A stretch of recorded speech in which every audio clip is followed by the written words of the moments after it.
नवनवीन व्हिडिओ पाहण्यासाठी व आमच्या सोबत राहण्यासाठी चॅनलला सबस्क्राईब करायला विसरू नका। तर बघा काय बातमी आहे, कार्यरत निवृत्त शिक्षकांचे वैद्यकीय प्रतिपूर्ती देयक शालार्थ प्रणालीमधून ऑनलाईन पद्धतीने सादर करण्याबाबत।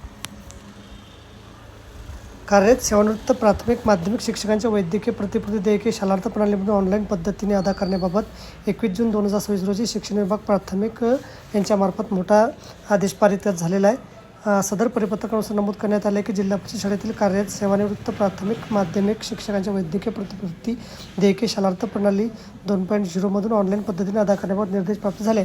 त्या अनुषंगाने पंचायत समिती शाळा अंतर्गत ज्या सेवानिवृत्त कार्यरत प्राथमिक माध्यमिक शिक्षकांच्या वैद्यकीय प्रतिपूर्ती देयके प्रलंबित असतील अशा शिक्षकांचे मेडिकल केस ID तयार करून प्रणाली 2.0 टॅबमार्फत सदर कार्यालयास 20 ऑगस्ट 2026 पर्यंत ऑनलाईन फॉरवर्ड करून त्याची ऑनलाईन प्रत सादर करण्याचे निर्देश देण्यात आलेले आहेत।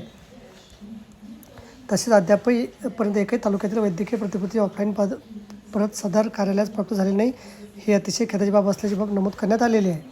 तर अशा प्रकारे अत्यंत महत्त्वाची माहिती आपल्याला समजली असेल। व्हिडिओ सुद्धा आवडल्यास लाईक करा, शेअर करायला विसरू नका। धन्यवाद।